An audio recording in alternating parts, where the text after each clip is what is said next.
नमस्कार मित्रांनो, निसर्गाचा एक नियम आहे, जे पेराल तेच तुम्हाला उद्या कापणी करावी लागेल.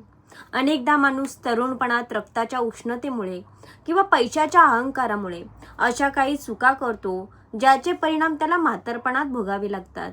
आज मी तुम्हाला अशीच एक हृदयस्पर्शी सत्यकथा सांगणार आहे, जी ऐकल्यानंतर कर्मांवरचा तुमचा विश्वास आणखीन घट्ट होईल. हा व्हिडिओ प्रत्येक मुलाने, मुलीने आणि आई वडिलांनी एकदा नक्की ऐकला पाहिजे. ही गोष्ट आहे एका छोट्या गावातील रामरावाची. रामराव तरुणपणात अत्यंत हुशार आणि कष्टाळू होता. त्यांनी मेहनत करून खूप संपत्ती कमावली होती, मोठी शेती घेतली होती आणि गावात स्वतःचे मोठे नाव कमावले होते. पण जसा जसा पैसा येत गेला, तसतसा रामरावाच्या मनात अहंकार वाढत गेला. त्याच्याच घरात त्याचे वृद्ध आई वडील राहत होते. आई वडील म्हातारे झाले होते. त्यांना नीट चालता येत नव्हते, उठता बसता येत नव्हते. रामरावांना आपल्या वृद्ध मातापित्यांचा प्रचंड कंटाळा यायचा. हे म्हातारे नुसते घरात बसून खातात, यांच्या औषधांना विनाकारण खर्च होतो, असे शब्द रामरावांचे रोज आई वडिलांना सुनावत होते. रामरावाची पत्नी सुद्धा या वागण्याचा त्यांना साथ देत होती. एक दिवस रामरावांच्या घरात काही पाहुणे आले होते. जेवताना म्हाताऱ्या वडिलांच्या हाताला कंप सुटल्यामुळे त्यांच्या हातातून भाजीची वाटी खाली पडली.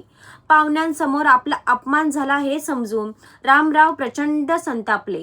त्यांनी भर जेवणात आपल्या वृद्ध वडिलांना खूप वाईट शब्द सुनावले. त्याच रात्री रामरावाने एक क्रूर निर्णय घेतला. त्यांनी घराच्या मागच्या बाजूला असलेल्या एका अंधाऱ्या पडक्या खोलीत आपल्या आई वडिलांची राहण्याची सोय केली. त्यांना जुनी तुटलेली भांडी जेवणासाठी दिली.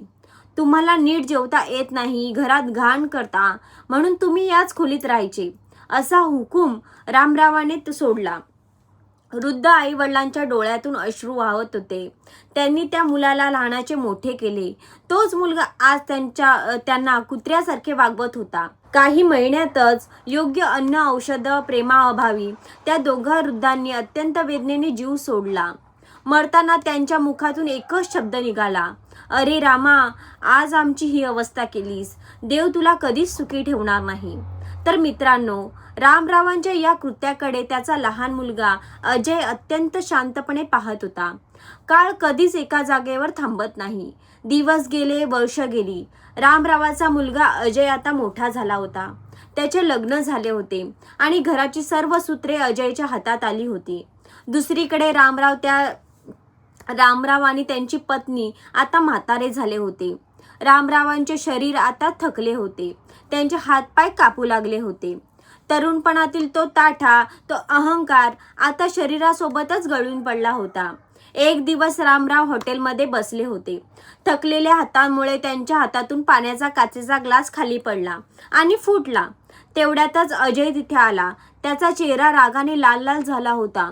त्याने रामरावांकडे पाहिले आणि म्हणाला, काय बाबा, तुम्हाला वयोमानाप्रमाणे काही समजत नाही का?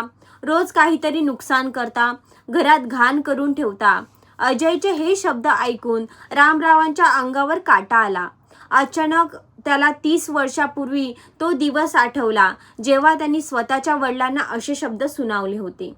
दुसऱ्याच दिवशी अजयने रामराव आणि त्यांच्या पत्नीचे सामान गोळा केले आणि त्यांना त्यांच्या घराच्या मागच्या बाजूला असलेल्या अंधाऱ्या पडक्या खोलीत जाण्यास सांगितले.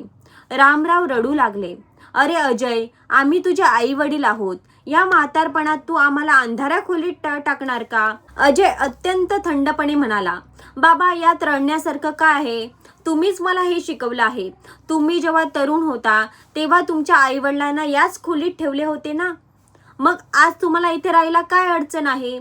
मी फक्त तुम्ही दाखवलेल्या वाटेवरच मी चालतोय. अजयचे हे बोलणे ऐकून रामरावांच्या पायाखालची जमीन सरकली. त्यांना समजले की निसर्गाने आज त्याच्या तरुणपणात केल्याची पापाचा हिशोब पूर्ण केला आहे. त्यांनी डोक्यावर हात लावला आणि रडून म्हणाले, पण आता वेळ निघून गेली होती. म्हातारपणातील उर्वरित आयुष्य त्यांना एक लाचारीत आणि वेदनेत या खोलीत काढावे लागणार होते. तर मित्रांनो, ही केवळ एक गोष्ट नव्हती, तर आपल्या समाजातील घडणाऱ्या जळजळीत सत्य आहे. आपण कोणावरही केलेला अन्याय, केलेले दुःख, दिलेले दुःख चक्रवाढीसह व्याजासह आपल्याकडे परत येते. आज तुमचे शरीर साथ देत आहे, तुमच्याकडे पैसा आहे म्हणून कोणाचाही अपमान करू नका. विशेष म्हणजे आपल्या पित्यांची सेवा करा, कारण त्यांचे आशीर्वाद तुम्हाला आयुष्यात पुढे नेतात आणि त्यांचे अश्रू तुमचे आयुष्य उद्ध्वस्त करू शकतात. तुम्हाला ही आजची कथा कशी वाटली मला कमेंट करून नक्की सांगा. व्हिडिओ आवडला असेल तर लाईक करा, शेअर करा. चॅनलवर नवीन असाल तर सबस्क्राईब करायला विसरू नका. पुन्हा भेटूया अशीच एक नवीन कथा घेऊन. भेटूया पुढच्या व्हिडिओत. धन्यवाद.